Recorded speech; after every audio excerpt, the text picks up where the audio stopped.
예수께서 나와 말씀하여 이르시되 하늘과 땅의 모든 권세를 내게 주셨으니 그러므로 너희는 가서 모든 민족을 제자로 삼아 아버지와 아들과 성령의 이름으로 침례를 베풀고. 함께 읽겠습니다.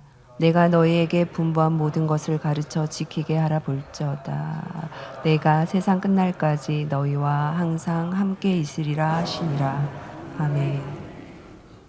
자, 오늘 이 시간에는 지난 5개월 동안 복음서와 함께했던 감사대행진을 마무리하면서 마지막으로 우리가 정말 꼭 기억해둘 말씀이 하나 더 있어서 그 말씀 중심으로 오늘 이 시간을 보내보도록 하겠습니다. 물론 지난 5개월 동안 우리는 구구절절 주옥 같은 예수님의 말씀을 읽고 들으면서 참 많이 감동했습니다.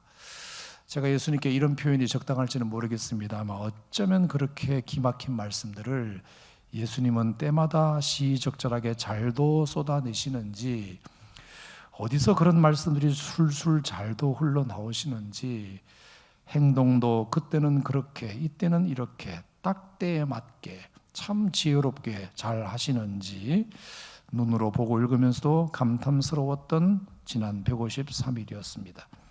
요즘 애들 말로 정말 예수님이 예수님 하셨다, 그런 생각도 듭니다.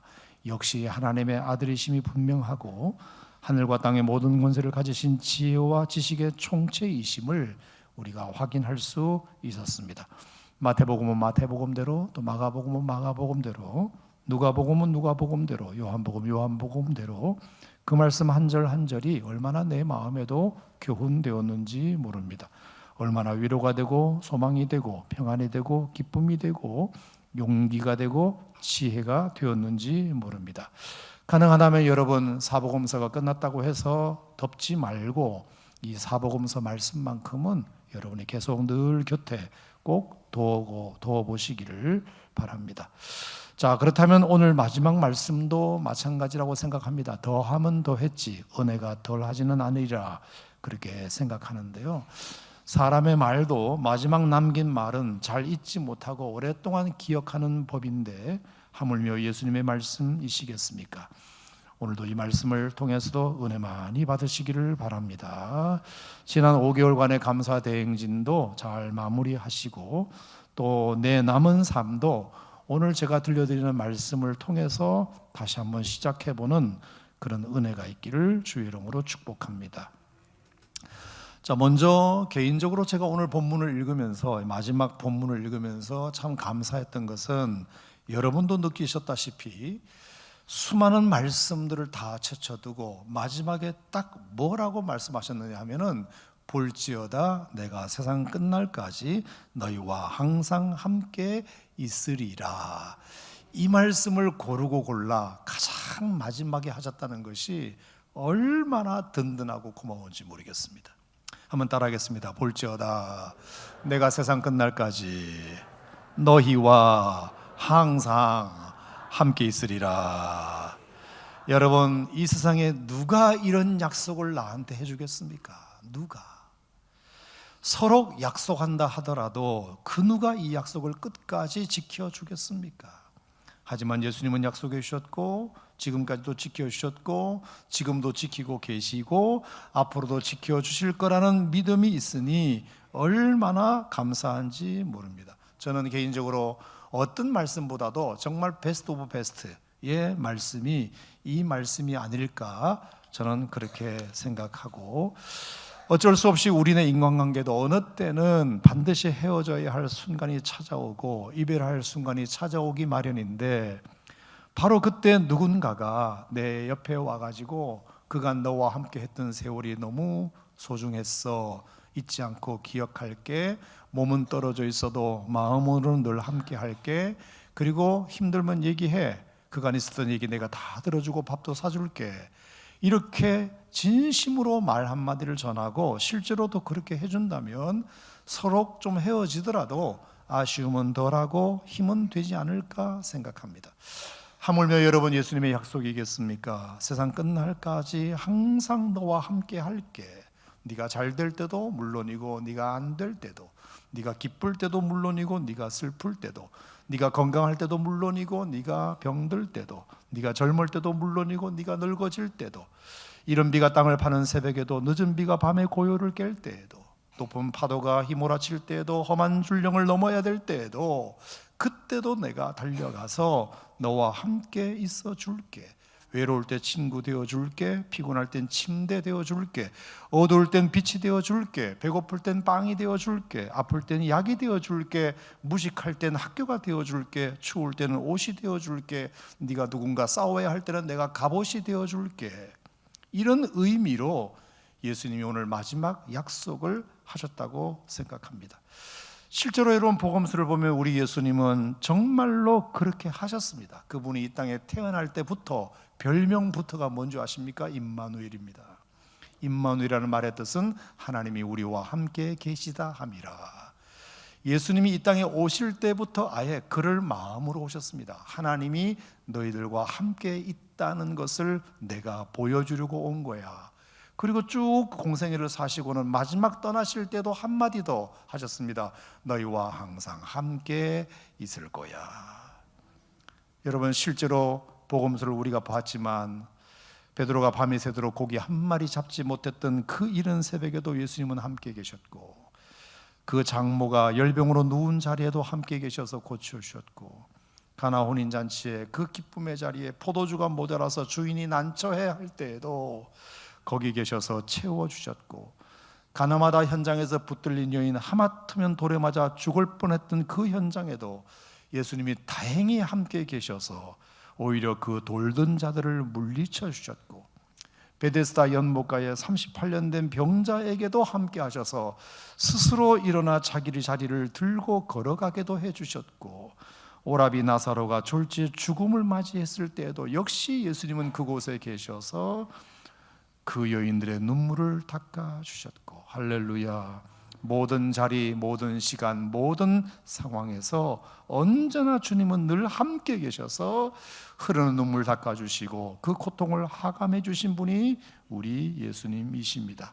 아마 이런 얘기는 제가 오늘 하루 종일 하라고 해도 여러분이 시간이 되신다면 다 할 수 있고 하루로도 모자라리라 생각합니다. 당연히 제 인생에도 그러셨습니다. 어려운 고비들이 제게도 몇 번 있었지 않겠습니까? 특히 제가 2살 때 홍역을 치렀을 때, 7살 때 연탄가스 무지 맞았을 때, 31살 때 심장 수술을 했을 때, 적어도 3번은 제 인생에 죽음의 고비가 찾아왔었고, 그 외에도 이래저래 아찔하고 외롭고 억울하고 고달파 쓰러지기 일보 직전까지도 몇 번 갔던 적 있지만, 그때마다 주님이 함께 해주셔서 오늘 여러분이 보시는 이 자리에 제가 설 수 있게 되었습니다. 하나님의 은혜고 그 은혜가 지금까지 날 에워싸고 있습니다. 지나온 모든 세월들 돌아보아도 그 어느 것 하나 주의 손길 안 미친 것 전혀 없습니다. 여러분에게도 동일하셨으리라 믿습니다. 우리 교회도 2022년 이제 올해 시작할 때 60주년 행사를 몇 가지 이렇게 기획을 했는데, 여전히 코로나가 왕성할 때 2022년을 맞이했기 때문에 이런 행사들을 다 할 수 있을까 솔직히 염려도 되었지만, 주님이 우리 교회를 사랑하셔서 그랬는지 믿음으로 일단 시작을 해놓고 보니까 2030 청사초롱 집회부터 시작해서 신년 말씀 축제, 사순절 1분 기도, 고난주간 특세, 다니엘 특세, 토요 목자 대하, 성경학교 수련회, 바이블 챔피언십, 그리고 지난 10월 2일 날 60주년 기념 예배, 그리고 60주년 기념관 공사, 심지어 여성 축구 대회까지 그 어느 것 하나 계획해 놓고 못한 것은 하나도 없이 이렇게 올해가 이렇게 잘 마무리되는 것 같아서 얼마나 감사한지 모릅니다. 여러분 꼭 믿으시기 바랍니다. 여러분도 이 약속 믿으시기를 축원합니다. 내 너를 떠나지도 않으리라, 내 너를 버리지도 않으리라. 약속하셨던 주님, 그 약속을 지키사 이후로도 영원토록 나를 지키시리라 확신하네. 그래서 이 감사 저 감사 있을 수도 있고 없을 수도 있지만 영원히 존재하는 감사 중에 하나는 주님이 여러분과 함께 하신다는 것에 대한 감사. 여러분, 이것은 여러분의 평생의 감사의 제목으로 삼으셔도 되겠다, 그렇게 생각하는데 동의하시면 아멘 하시기 바랍니다. 자, 그렇다면 이제 나머지 시간은 오늘 제가 정말 전하고 싶었던 메시지 하나를 추가해서 전하려고 하는데요. 자, 오늘 말씀을 보니까 20절 하반절에는 볼지어다 내가 세상 끝날까지 너희와 항상 함께 있으리라는 마지막 예수님의 약속이 나오지만 바로 그 앞에 예수님의 어떤 마지막 부탁이 있다는 것이 제 눈에 들어왔습니다. 자, 19절 말씀을 보면 그러므로 너희는 가서 모든 민족을 제자로 삼아 아버지와 아들과 성령 이름으로 침례를 베풀고 내가 너에게 분부한 모든 것을 가르쳐 지키게 하라. 그리고 나서 볼지어다 내가 세상 끝날까지로 이어지는 문장 구조 형태를 띠고 있습니다.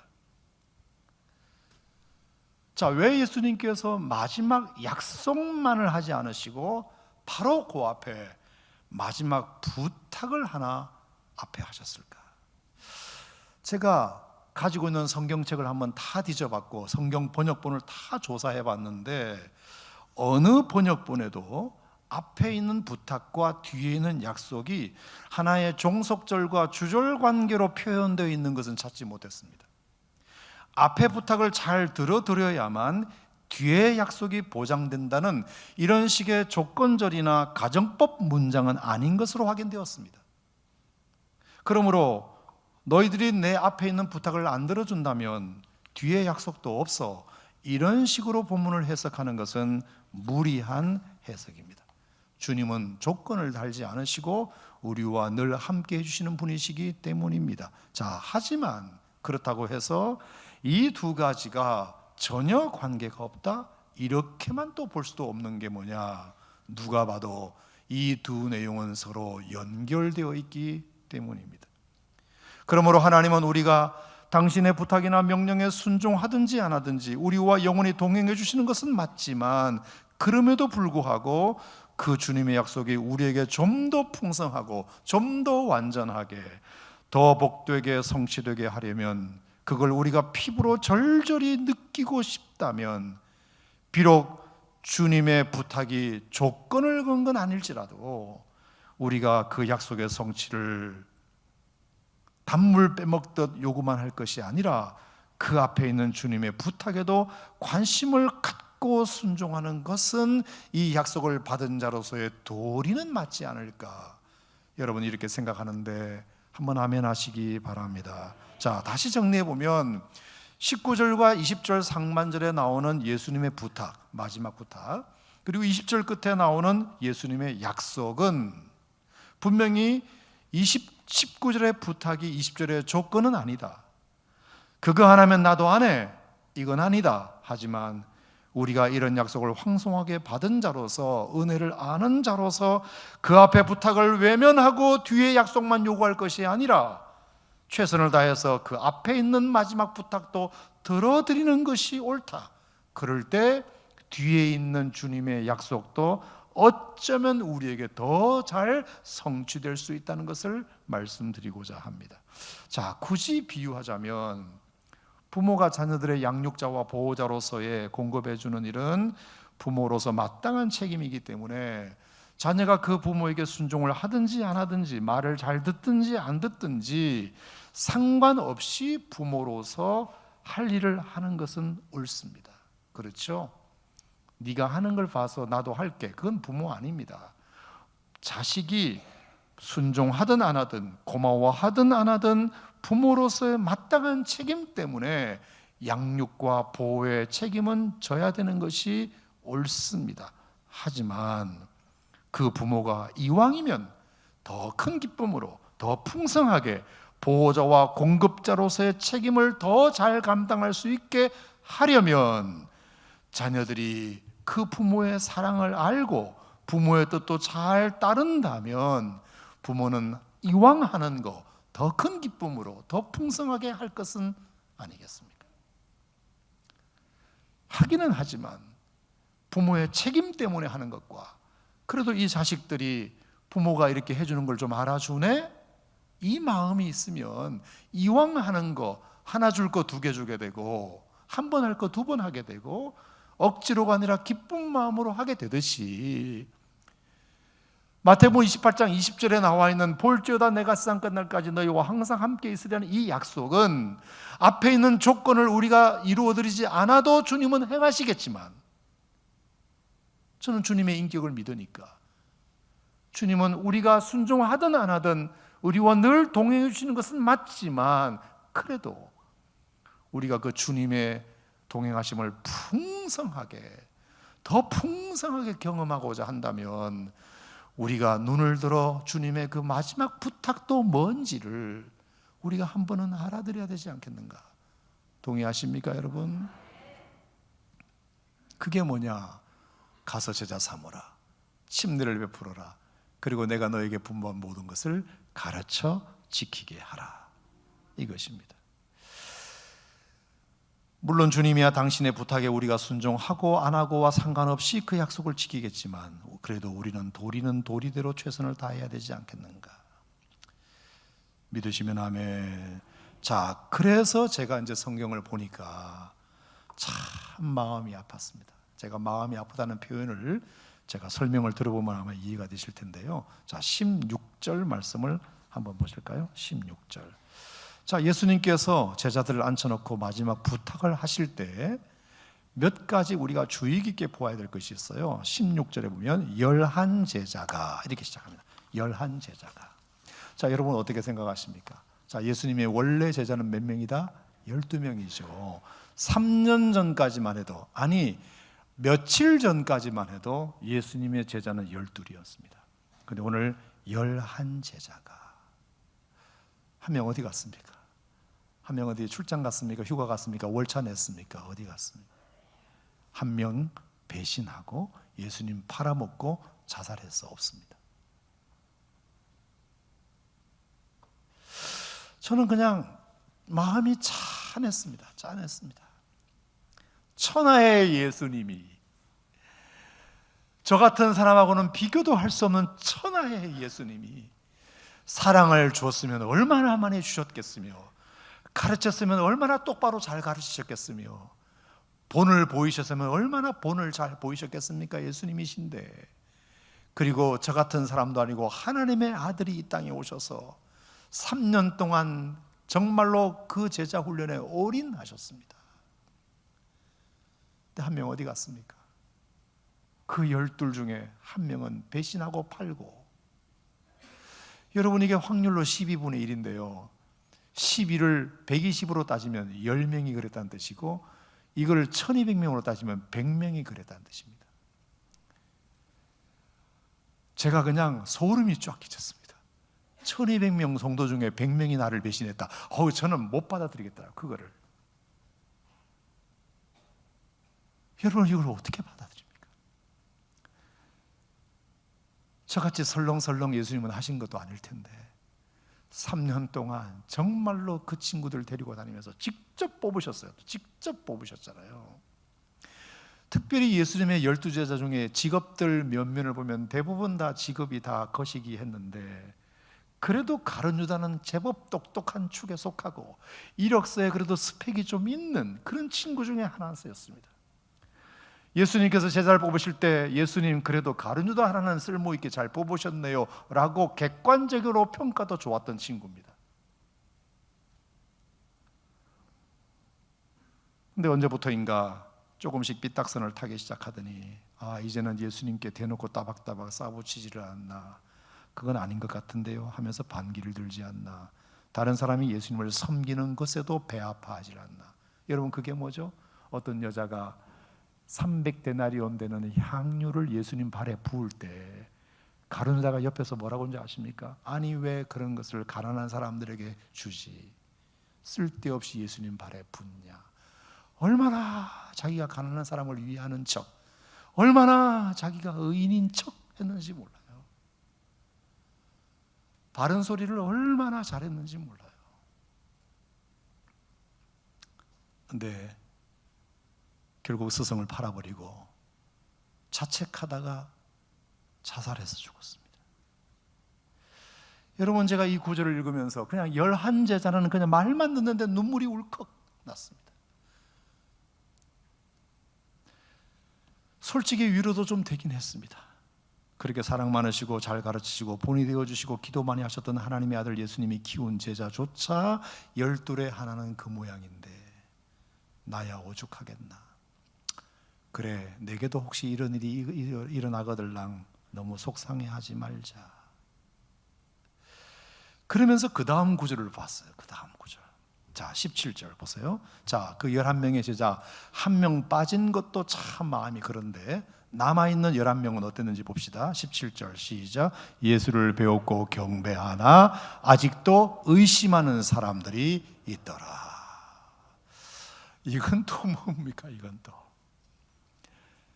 여러분, 120명 중에 10명이 나갔다, 1200명 중에 100명이 나갔다 하면도 가슴이 찢어질 건데 남아있는 11명조차도 예수님을 여전히 신뢰하지 못하고 의심하는 자들도 있더라. 예수님의 십자가 죽음의 의미를, 예수님의 실제적 부활을, 예수님의 메시아 되심을, 예수님의 하나님의 아들 되심을 지금까지 3년 동안 때마다 보여주고 들려주신 모든 것이 다 그 주제인데 세상에 아직도 이것을 의심하고 있다니. 여러분, 솔직히 말해서 좀 회의론까지 들었습니다. 그렇다면 예수님을 따르면서 지금까지 믿었던 건 뭐지? 예배드리고 말씀 듣고 기도하고 훈련받고 신앙생활 했던 건 도대체 뭐지? 그게 무슨 의미가 있다는 말이야? 그게 무슨 의미가 있다는 말이야?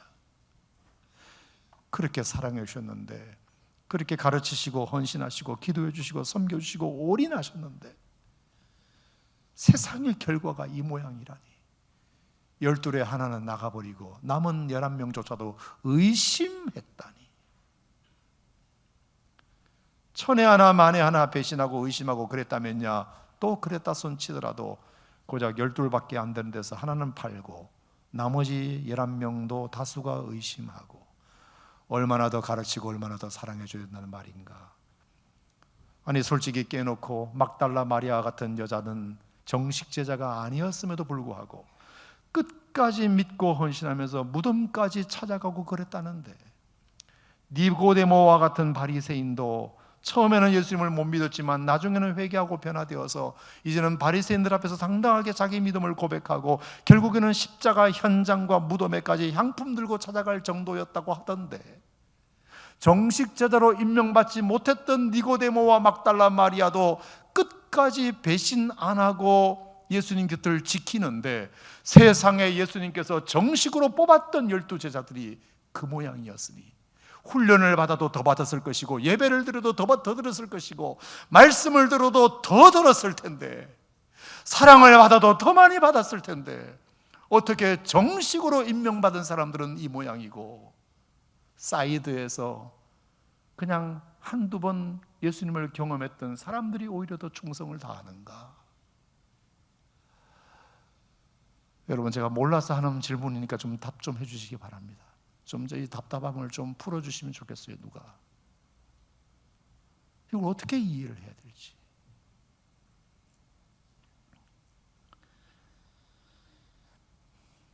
그러므로 여러분, 이것은 우리에게 어떤 교훈을 준다고 생각하십니까?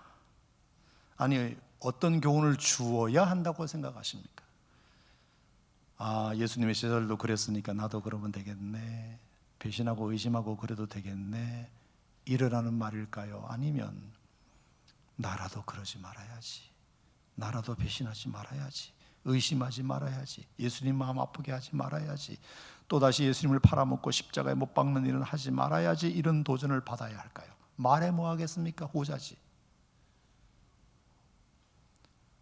여러분 부탁합니다. 여러분은 그러지 마셨으면 좋겠습니다.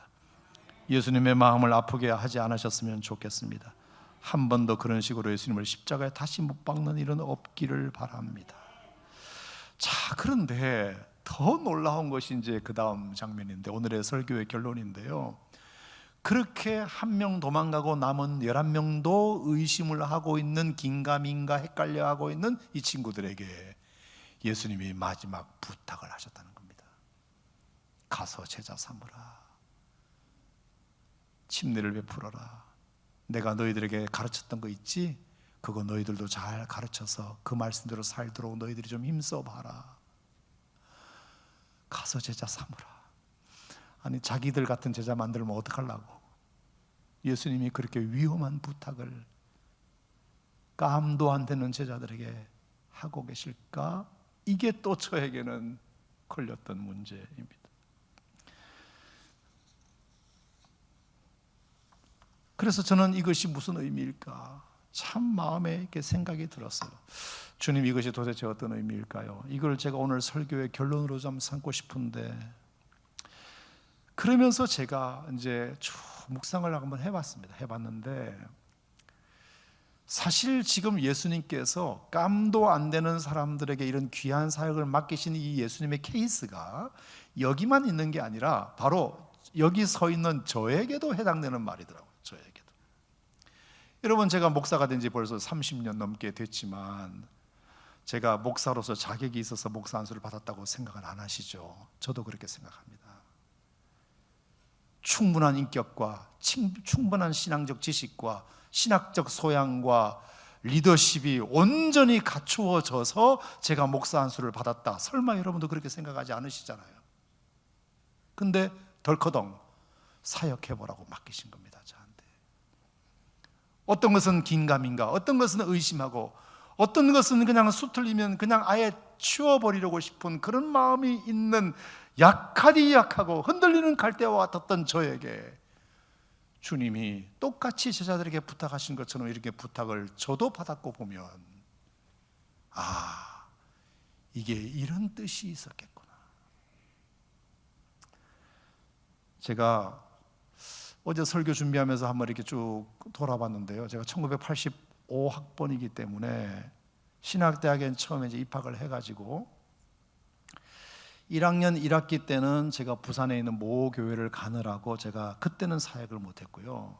근데 1학년 2학기 때부터 충북의 보은군 마로면 관기리에 가면 관기교회라고 있는데 큰 고모부가 목회를 하셨는데, 종훈아, 네가 대전에서 보은이 가까우니까 토요일에 와서 학생들 애들 좀 가르쳐 줘라. 그래서 정말 1학년 2학기 때 아무것도 모르는 20살 나이에 부름을 받고 그때부터 사역을 시작한 것을 필두로 하여 2학년 때는 신탄진, 3, 4학년 때는 금촌, 대학원 때는 서울의 목동, 그러고 나서 1993년도에 군목으로 가서 8개 교회를 12년 동안 목회하고 12월 25일 날 사임하고 12월 26일 날 오산에 와서 단 하루도 쉬지 않고 지금까지 18년 동안 제가 교회에서 쭉 섬겨오면서 사역하면서 느낀 건 뭐냐? 제 인생에 사역이 없었다면, 섬김이 없었다면 내가 그래도 이만큼 내 믿음이 성숙할 수 있었을까? 아하, 제가 한 가지 중요한 것을 깨닫는 것은 뭐냐면, 사역자로서, 섬기는 자로서, 일꾼으로서 내가 어느 정도 신앙 인격이 구비되었을 때, 내가 충분히 구비되었을 때 사역하는 것도 무슨 말인지 내가 이해되지만, 사역함을 통해서 우리의 믿음이 성숙해질 수도 있기 때문에 섬겨가면서도 우리가 한 신앙으로서 잘 구비될 수 있기 때문에 예수님께서 그것을 보신 거구나. 그것을 부족하지만, 연약하지만, 아직도 왔다 갔다 하지만 그래도 네가 이것을 해보면 너의 믿음에도 도움이 될 거야. 자, 베드로도 예수님께서 요한복음 21장에서 이렇게 물으셨어요. 바요나 시몬아, 네가 나를 이 사람보다 나를 더 사랑하느냐? 이렇게 3번 물으셨을 때 분명히 예수님은 아가페 사랑으로 나를 사랑하시느냐라고 물으셨는데도 베드로는 단 한 번도 주님, 저는 그렇게는 못합니다. 주님 아시지 않습니까? 저는 필리아의 사랑으로 정도로만 주님을 사랑할 뿐입니다. 이렇게 성숙지 못한 답을 예수님께 드렸습니다. 그래? 그러면 감이 안 되네? 라고 그 다음 말씀을 하지 마셨어야 합니다. 예수님께서 분명히 물으시는 의도와 베드로의 대답은 차이가 있었습니다. 예수님은 이만큼 요구하셨는데 베드로는 이만큼밖에 안 된다고 고백했습니다. 그런데 요한복음 21장 15절, 16절, 17절에 연거푸 말씀하신 내용이 뭔지 아세요? 내 양을 먹이라, 내 양을 치라, 내 양을 먹이라. 베드로가 그만큼 사역자로 잘 구비되어서가 아니라 오히려 그 사역을 통해서 성숙해져 갈 것임을 예수님은 확신하셨구나. 이제 베드로, 너도 배울 만큼 배웠고 들을 만큼 들었으니 나머지는 섬기면서 헌신하면서 채워갈 영역이야. 너의 부족한 부분은 섬기고 헌신하면서 채워가는 거야. 그러면 주님이 세상 끝날까지 항상 너와 더 기쁨으로 풍성하게 함께 해주실 거야. 힘들 때 힘 주실 거야. 필요할 때 채우실 거야. 위로 필요할 때는 위로해 주시고, 알아줘야 할 때는 보상해 주시고, 그러면서 너는 더 성숙해 가는 거야. 그게 나의 뜻이야. 결국 우리가 사역하고 섬기는 만큼 우리의 미성숙함이 성숙으로 변화되고, 우리가 결국 사역하고 섬기는 만큼 그 공간만큼 하나님의 함께 하시는 영역이 생기는 거다. 그러니까 열중시하고 아무것도 안 하고 있으면 하나님이 물론 일반적으로는 함께 하시지만 여러분이 피부에 느끼도록 절절하게 여러분이 하나님이 여러분과 함께 하심을 느끼고 싶다면 뭔가 하나님 앞에 내가 하는 것이 있어요. 그 하나님의 일을 하는 것을 통해서 더 기도하게 되고 더 하나님을 붙들게 되고 주님 마음 알게 되니까 그것을 통해서 하나님의 함께 하심을 더 깊이 느끼게 된다, 이 뜻입니다. 자, 여기까지 동의하시면 아멘 하시기 바랍니다. 맞아요. 정말 맞는 말씀이에요. 앉아서 받아먹기만 하는 것으로는, 듣고 배우는 것만으로는 좀처럼 믿음이 성장하지 않는다. 자, 제가 결론을 내리는 건 아니지만 여러분 스스로 한번 보세요. 자, 오늘 제가 이 교회에 그래도 한 10년 다녔네, 한 20년 다녔네. 좋아요. 너무 감사해요. 자, 그러면 10년 다닌 만큼 여러분 믿음이 얼마나 성장했는지를 자가 체크 한번 해보세요. 내가 10년 다녔는데 내 믿음이 그렇게 성장한 것 같지는 않아. 이런 분도 있을 수 있잖아요. 그럼 여러분에게 뭐가 빠졌다고 생각하세요? 섬김이 없었어요. 섬김, 사역. 뭔가 하나님 앞에 부름받은 작은 사명이라도 붙들고 그것을 애써보고 노력하고 시간 투자하고 정성을 다하고 누가 알아주든 알아주지 않든 하나님 앞에서 내가 이 사명을 감당하기 위해서 기도하게 되고 하나님을 붙들게 되고 주님 마음 알게 되고 이렇게 해가면서 그 영역만큼 내가 주님이 나와 함께 하신다는 것을 느껴가는 거지. 내가 열중시하고 있으면 죄송합니다만 일반적으로는 주님이 우리와 함께 하신다는 것을 지식으로 알 수 있지만 느껴지진 않아요. 그게 사역하는 것 때문에 한번 싫은 소리도 들어보고 욕도 먹어보고 상처도 받아보고 힘듦도 경험해보고 바쁨도 경험해보고. 제가 어제 추수감사주일 식사 준비 때문에 토요일날 나오셔가지고 음식 준비하시는 우리 여자 성도님들을 뵈었어요. 여러분 그냥 기분 나쁘지 않게 들으세요. 부활절 때 하셨던 그분들이 어제도 그냥 그대로 나오셨어요. 새로운 인물이 없어요. 새로운 인물이 그냥 늘 하시던 분이 그냥 또 그분들에게는 제가 너무 고맙죠. 늘 그냥 그 자리에 봉사한다 그러면 달려와 주시니까 감사한데 새로운 인물이 없어요. 그러니까 오늘 그냥 드시고 가시는 거잖아요. 어제 누군가 차려놓은 것을 우리는 먹고 가는 거잖아요. 좋은데 이제는 우리도 먹고 가서 팔이라도 걷어붙이고, 제가 다른 건 못했는데 어제는 제가 이런 일이 있어서 못했는데 오늘 제가 그릇이라도 닦고 갈게요. 여러분 그 영역만큼 주님이 나와 함께 하시님에 대한 절절함이 느껴지는 공간들이에요. 그게 그 공간들입니다. 아니면 성가대라도, 아니면 방송실 봉사라도, 아니면 아이들 가르치는 주일학교 교사라도, 아니면 토요일 나와서 성전을 청소하는 일이라도, 아니면 주차봉 들고 주차하는 봉사라도, 우리가 하나님의 일을 감당하는 그 영역만큼 주님이 우리와 함께 하시는 공간을 확보하시는 거다. 공간을. 아멘. 그게 닫혀 있으면 일반적으로는 주님이 우리와 함께 하시다는 것을 그냥 아는 정도이지 그게 절절히 느껴지진 않아요. 제가 사역하면서 섬기면서 가장 제게 유익했던 것은 주님이 위로 안 해주시면 누가 위로하나. 내가 한번 어려워 보니까 주님이 내 곁에 더 가까이 와 계시고 이거 한다고 누가 알아주나 하는 마음이 있을 때 주님이 가까이 오셔서 내가 너 알아주잖아 이렇게 말씀해 주시는 것이 그게 너무 제게는 사역과 섬김으로 인한 기쁨이었어요. 보람이었어요.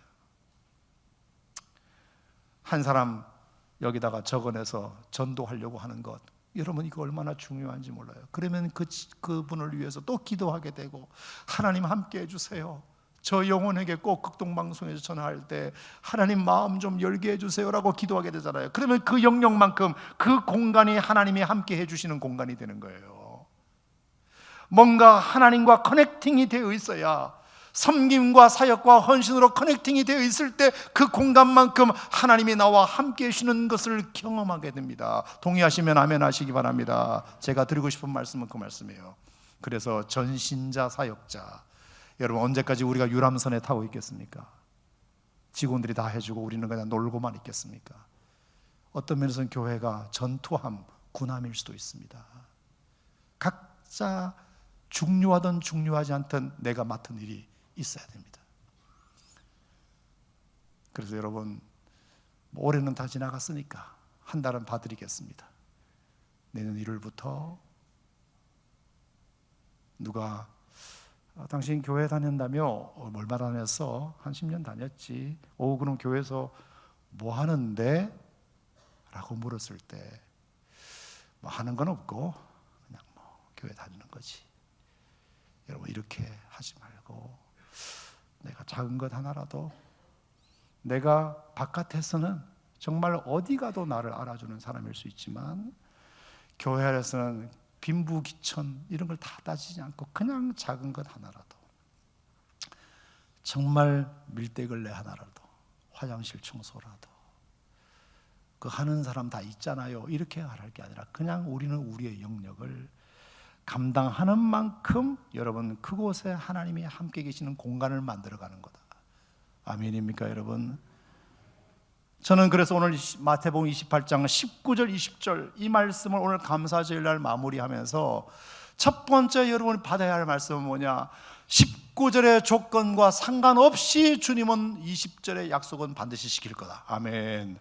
반드시 지킬 겁니다. 내가 너희와 항상 함께 있을 것이다. 이것은 19절의 말씀을 하든 안 하든 상관없이 나는 무조건 네가 주님 부르신 그날까지 내가 너와 함께 할 거야. 여러분 이것이 평생 감사의 제목이 되기를 축원합니다. 하지만 왜 주님이 앞에 부탁을 해놓으셨는지도 이유를 생각해 보시고 이 부탁을 우리가 잘 들어드리면 주님이 우리와 함께 하시는 그 풍성함이 훨씬 더 커지지 않겠는가? 훨씬 더 맹목적으로 이성적으로가 아니라 정말 느낌적으로 정말 이게 하나님이 나와 함께 하시는 거구나. 정말 하나님이 나와 함께 하신다는 것이 이런 거구나. 여러분 이것을 우리가 해보지 않으면 경험할 수 없으니까, 뭔가 주님의 이름으로 내가 이것을 던져보지 않으면 할 수 없는 부분이니까. 그래서 하나님은 여기 계시기도 하지만 하나님은 거기 계시기도 합니다. God is there. 하나님이 거기 계시기도 합니다. 거기. 그게 여호와 삼마입니다. 사역하고 섬기고 헌신하는 그 자리에 하나님은 계셔서 여러분들의 필요를 채워주시고 위로해 주시고 보상해 주시고 알아주시고 힘주시고 지혜 주시고 있어야 할 물질도 채워주시고. 여러분 꼭 부탁드리겠습니다. 우리가 하나님 앞에 은혜 받고 예배 드리면서 하는 것도 좋지만 한 걸음 더 이제 나아가서 내가 작은 것이라도, 제가 말씀드렸잖아요. 열두 제자로 공식적으로 임명을 받았냐 안 받았냐가 중요한 건 아니에요. 오히려 그 친구들이 더 이상해졌어요. 하지만 막달라 마리아나 니고데모 같은 사람들은 공식적으로 제자로 임명받은 사람들도 아닌데 더 충성하고 헌신하는 것을 보세요. 그건 중요하지 않아요. 내가 하나님 앞에서 어떤 마음을 가지고 주님을 섬기느냐가 중요하다. 오늘 추수감사 주일날 여러분들에게 꼭 두 가지, 평생 감사의 제목, 하나님이 우리와 함께 하신다는 거, 이거 꼭 기억하자. 하지만 그 감사가 더 큰 감사, 더 풍성한 감사가 되려면 주님이 마지막 나에게 남기신 부탁도 들어드리자. 할렐루야. 이것이 오늘 여러분의 마음속에 오랫동안 남아있는 주제가 되기를 주님의 이름으로 축복합니다. 고마우신 하나님 아버지 감사드립니다. 찬양받기에 경배받기에 합당하신 우리 하나님께서 오늘 이 예배를 통하여 영광 받으시고 특별히 우리에게 평생 감사의 제목을 붙들게 하시니 감사합니다. 내가 세상 끝날까지 너희와 항상 함께 있으리라. 어떤 경우에도 이 말씀 잊어버리지 말고 늘 나와 동행하시는 하나님을 경험하며 사는 저희들 되게 하여 주시옵소서. 특별히 주님이 마지막 나에게 남기신 부탁을 들으심으로 말미암아 더 풍성하게 주님이 나와 동행하심을 경험하는 우리 모든 오산 침례교회 성도들 되게 하여 주옵소서. 예수님 이름으로 기도드리옵나이다. 아멘.